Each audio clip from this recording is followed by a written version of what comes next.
Welcome to another episode of D2 Science Cited Edition. In these videos, I cover biomedical science topics based on information from scientific journals. These videos are meant to serve as a good starting point to understand the fundamentals of key biomedical science topics and direct you to scientific papers for your own personal studies. Citations of papers used will be at the bottom of the screen. I think that with the current health crisis happening, it is important that we spend some time to look at pulmonary infections. Let's begin by looking at how pulmonary infections are transmitted. When an infected individual talks, coughs, or sneezes, fluids containing infectious agents are released from the person's mouth and nose in the form of droplets. These droplets can be grouped as large, medium, and small. Large droplets are about 5 microns big. Please note that 5 microns is very small and cannot be seen with the naked eye. Now, these droplets are propelled short distances, right around the 1 meter range, and deposited on susceptible hosts' eyes or inside their nose or mouth. What I find interesting here is that scientists have actually taken the time to observe people sneeze and cough and measure the speed and distance that these sneezes and coughs travel. I do not envy that guy who was tasked with this experiment. Anyways, large droplets that land on surfaces can dry out and evaporate. The evaporated particles are called droplet nuclei, which are capable of spreading infectious agents. Medium and small sized droplets are small and so are able to suspend in air for longer periods. What I mean by small is just smaller than, large droplets. Due to their small size, they can be taken up by ventilation systems in buildings. As such, the infectious agents can be spread to individuals who have not been in close proximity to the infected person. There have been cases in the past where infectious agents have been spread via hospital ventilation systems. Another common transmission path involves the deposition of droplets on inanimate objects such as tables. This is known as the fomite route. As you can imagine, people who touch these inanimate objects can easily inoculate themselves with the infectious agent. Finally, infectious agents can be transmitted by vectors such as mice and rats. The influenza pandemic of 2009 and the recent COVID-19 pandemic has demonstrated the role of fast international air travel in the spread of diseases. Let's take some time to discuss this.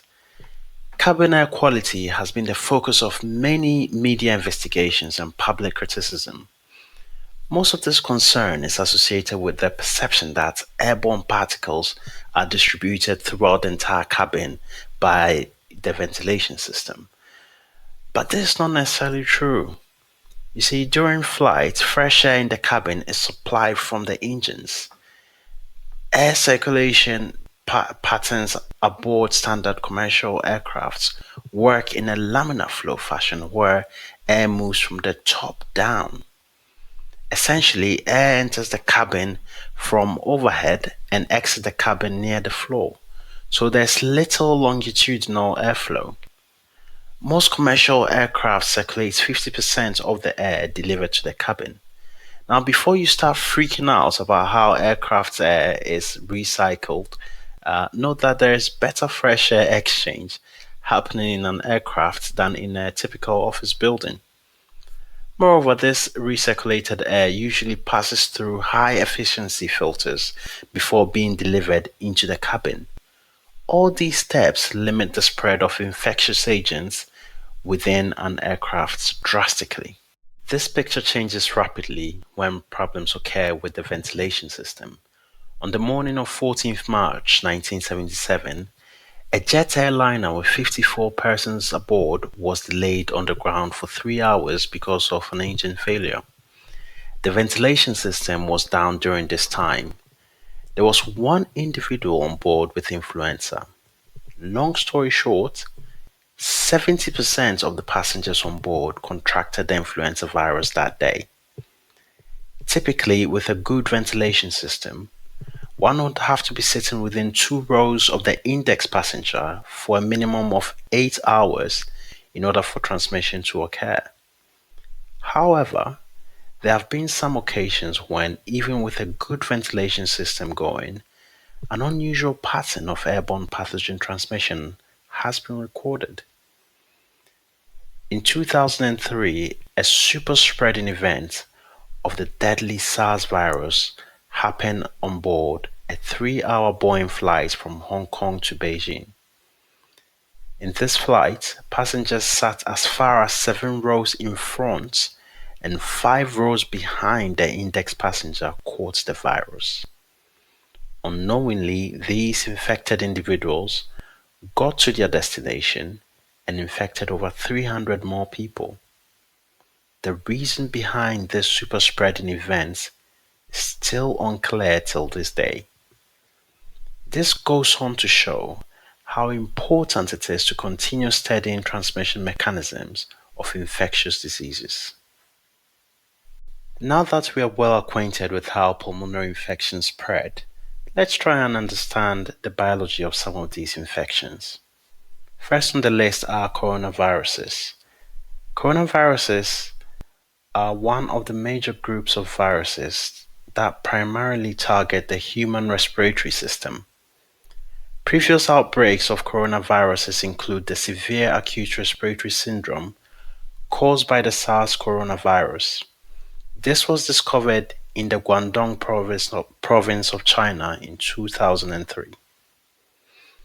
The Middle East respiratory syndrome caused by the MERS coronavirus was first discovered in Saudi Arabia in 2012. Until December 2019, SARS and MERS were the only outbreaks in humans caused by coronaviruses. In December of 2019, Wuhan, an emerging business hub of China, experienced a new coronavirus outbreak.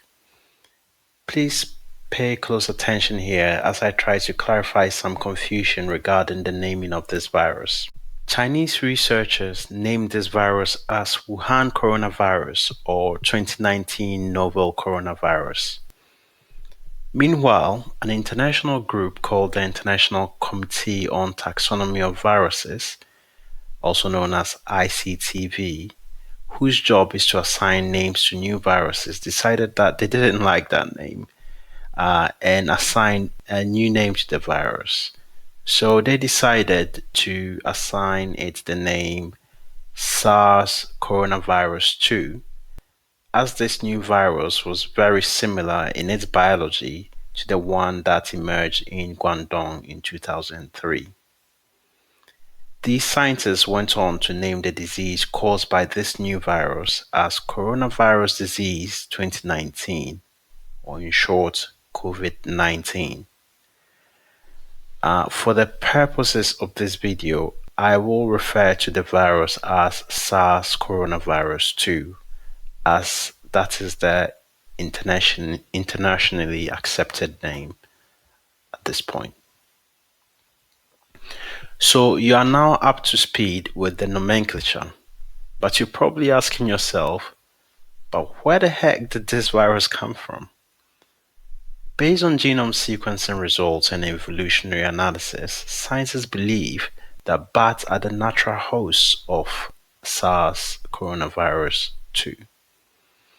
This means that this virus originally infected bats for the most part and not humans.